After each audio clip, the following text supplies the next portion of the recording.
Hello and welcome to today's video. This video I will go through all of the statistics of my reading during Q3. So the data is going to be compiled from any books that I read during July, August and September, and anything that I read during those 3 months will be displayed through like a variety of statistical things. All of the things that you will see on the screen somewhere over here have been compiled from the compile version for spreadsheet, which was created by G over at Book Roast, and then there is a tiny little bit of things that you'll see that are from Goodreads as well. Anything not from either of those are things that I've made myself. And I did do this video for Q1 and Q2, so I will link those videos up above somewhere over here. But for now, let's just go for it and talk through the numbers and look at the stats. Currently, I've read 130 books this year. Yes, this video is late. This is currently recorded to the end of September. We'll ignore how late this video is. And during Q3, I read 41 of those. That 41 can be split up between the months. You can see the numbers are quite different from each other. August was a month where I was only prioritising reading, so that's a lot higher than July and September are. And July and September very much show more of like my average for this year, being at those 10-11 books a month. These bars also look very similar if we switch them up to show pages per month.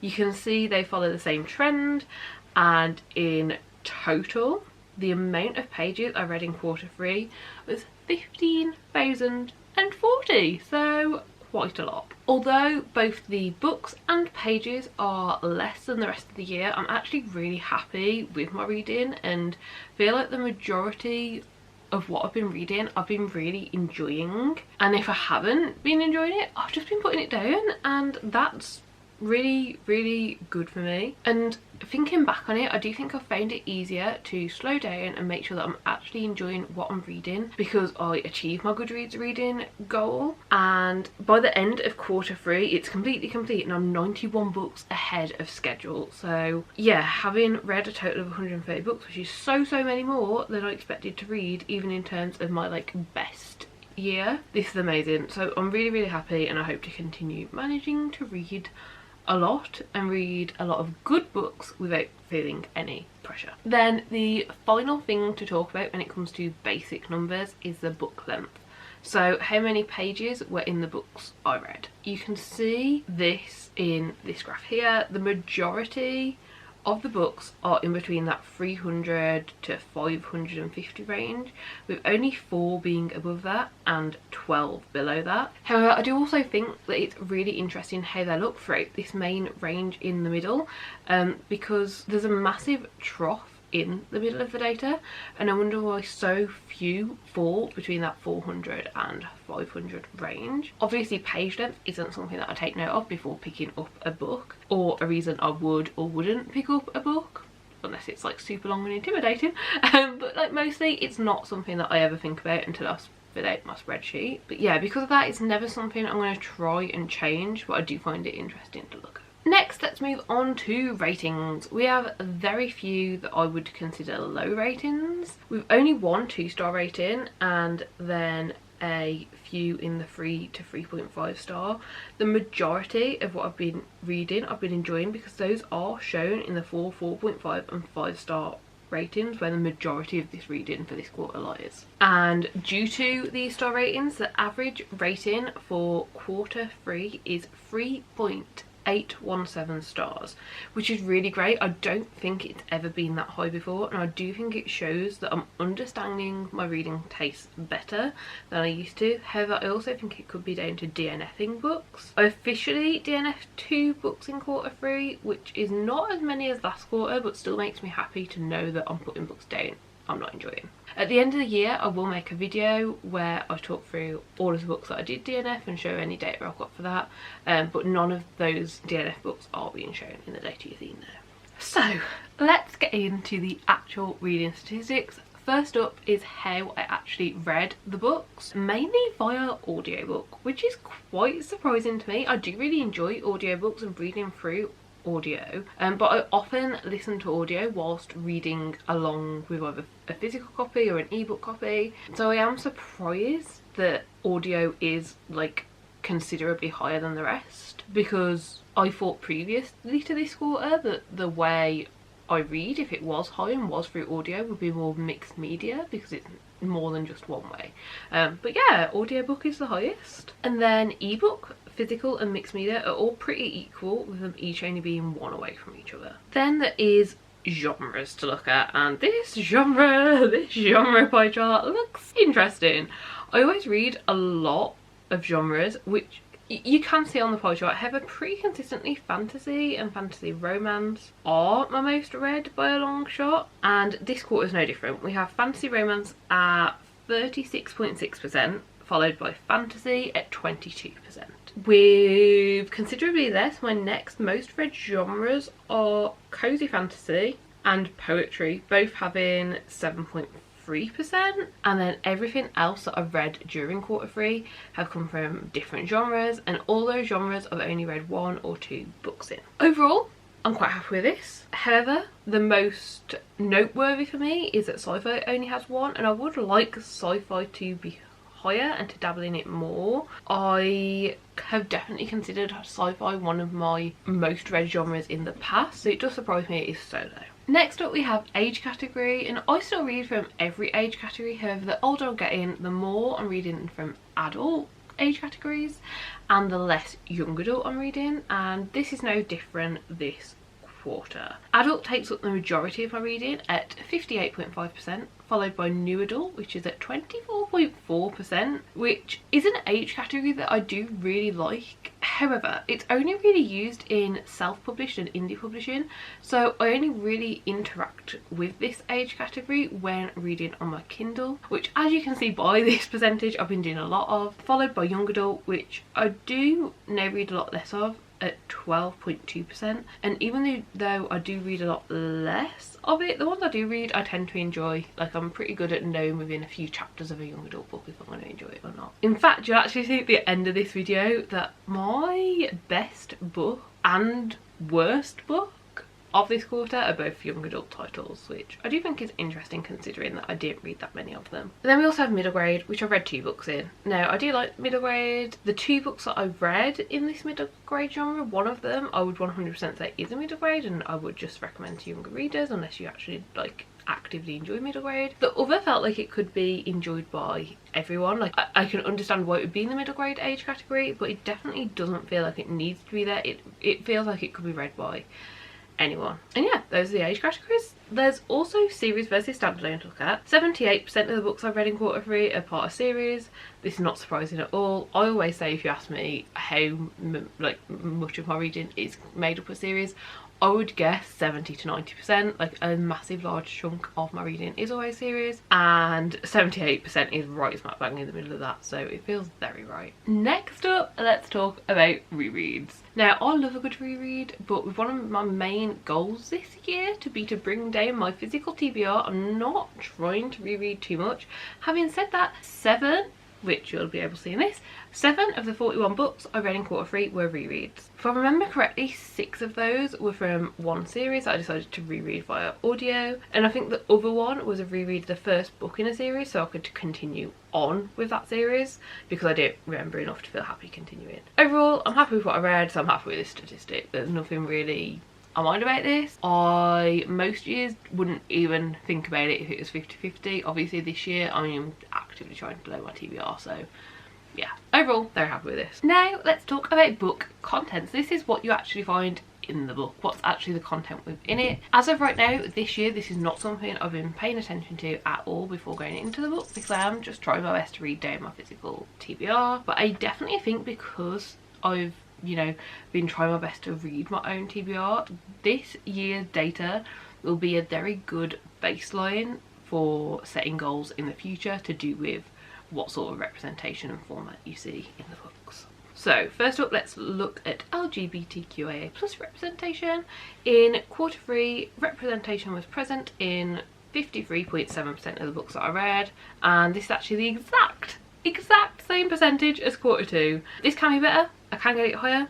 and I know we can. One, because it was higher in quarter two, and I also feel like the newer books, the more likely they are to have representation. So as I'm going through my TBR and most of the books are older, it's less, and you know, in the future as I'm getting newer books, the probability of having representation does increase. And it's just a lot easier to find books that have representation now than it was 5 to 10 years ago.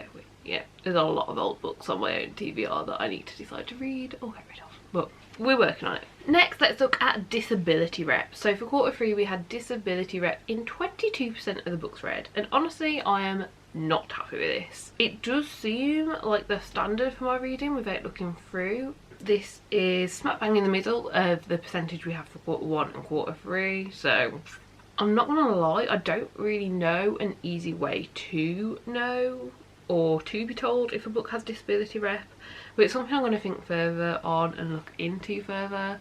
Again, when I am like actively buying new books, I've not been buying many books this year compared to normal, so yeah. Then lastly in this section we have the format of the books. Now I will say, naturally, for the first half of this year this was way more varied and I read many more different types of books. However, if we look at the pie chart for quarter three, if we have to, you'll see that 80.5% novels, which is so high. And then there were only 8 books total, split between the 3 other formats I've read, which are poetry, non-fiction and comics. I'm very surprised about this and would definitely like it to be more varied. Some of my favourite books to read are novellas, which we don't even see here, and graphic novels, which the 2 comics I read were like similar to graphic novels, but they weren't really graphic novels. So like to not see either of those represented at all in my quarter three reading is just really surprising, and definitely makes me think about what I'm picking up the rest of the year. Okay, next set of statistics and information to look at is the author info. And whilst I don't look into this before picking up a book, I do like looking at it afterwards. And it's definitely something I think about and about how I could improve whilst also reading how I read. Like, I don't want to read unnaturally and pick up a book just to like tick a box, but I would like to make my reading as varied as possible. I will say for 2024 I've completely not tried in this at all. As I've already mentioned many times, my main goal this year is to lower the physical TBR. Therefore what I already own is mainly what I'm picking from, and I found it difficult to have other goals when this was my main goal of the year. In fact, most of my other goals, my like smaller goals, have dropped away because of the physical TBR being such a big goal. For next year I would like to have goals that align with reading more diversely, but that's for future me to figure out. But also, how do I link different goals together? But yeah, we'll talk about that another time. First up, let's look, who is the book written by? As usual, the majority of the books I've read are written by women. In quarter three, women make up 75.6% of the authors I'm reading from. Then we have 12.2% by a man, 9.8% by multiple people, and 2.4% by a non-binary person. And this is fine. As I said, I don't pay attention to who wrote the book before picking it up, but I would just like this to be a bit more diverse. Then if we look at if the author is a BIPOC author, you can see that only 26.8% of the books that I read in quarter three were written by a BIPOC author, which honestly just feels really low and definitely needs to be increased. Yeah, like again, I feel like I'm like just repeating the same thing, but I have just been reading off my physical TBR, so you know, this is something that I should definitely make sure I'm considering when buying new books. Like, who am I buying by? Like, I want to read from lots of different people and lots of different experiences. I read a large variety of genres, and yeah, I just don't feel basically like this should be so white. I also think it's good to look at the books purchased. So I have purchased 34 books in July, August and September, and if you want to see how that book buying has been spread over the month, that is on the screen now.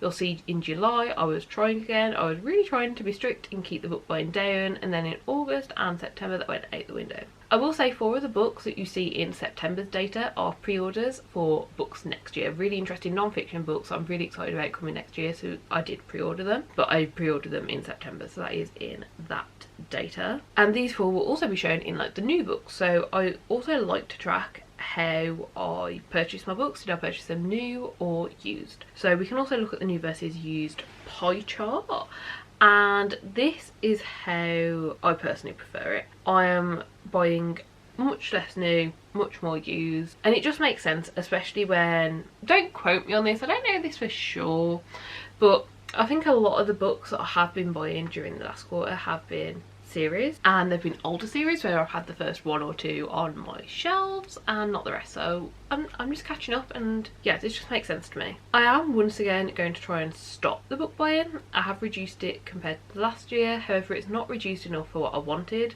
so for the rest of the year I'm going to try my best to only buy books if they are the next book in a series I've started, are a new release I'm super excited for, or if I'm confident I will definitely read them before the end of the year, and I guess we'll just wait and see how that goes. Okay, and then the last proper statisticy thing to look at here is my anticipated releases. In quarter 3 there were 7 books I was anticipating coming out. Out of them I've read 3. 2 of those 3 were good overall. I gave them 4 and 4.5 stars, so those are good, but then the other one I gave 2 stars, so that is not so good. The other 4 I haven't read. I do still think I'll read before the end of the year. I would like to have read them quicker, but I will hopefully still read them before the end of the year. I have just run out of time. Honestly, I've just run out of time. I'm still super excited about all 4 of them that I haven't read yet, and I do still anticipate all 4 of those having the potential to be 5 stars. Then the very last thing I like to look at to assess how my reading has been in a quarter is my worst book and my best book. So let's do the worst book of the quarter first, so we can end this on a high note, because I always forget to do that. The worst book I've read during the quarter was my only 2-star read, and that was Reckless. Honestly, this just wasn't it. It was really quite bad and very disappointing, considering I did genuinely enjoy book 1. I have now unhauled both book 1 and book 2 of the series. I won't be continuing on with it, I don't think. Everything felt surface level, and none of it was interesting. I really don't have much to say about this because I didn't read it that long ago, and it was honestly just nothing. Like, everything that happened in this book could have been told in a quarter of the space, and I just didn't like it. Honestly, did not like it. Then the best book of the quarter, I have to say Gemini. This was such a fun one. It was so fast paced. These books are made up completely with mixed media, and it just works so well. Honestly, I couldn't put it down. The new characters we got to meet were so good.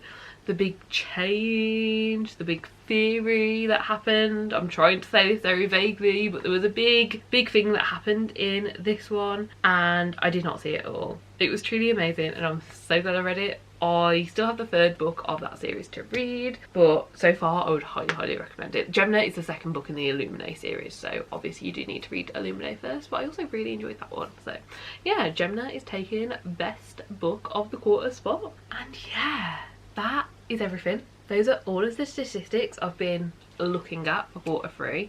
It's been an interesting reading time, but overall I'm really happy about it, and I find all of these statistics to be really interesting to look at, so I really do hope that you enjoyed them too. Let me know how your reading went for quarter 3 down in the comments. And I'm sorry this video is coming out so late. This is now going to be end up coming out in December, and it is, you know, it's a late one, but hopefully you can still remember how your quarter 3 reading went, and let me know down below. Do give the video a like if you liked it, subscribe down below if you'd like to see more content like this, and hopefully I'll see you next time. Bye.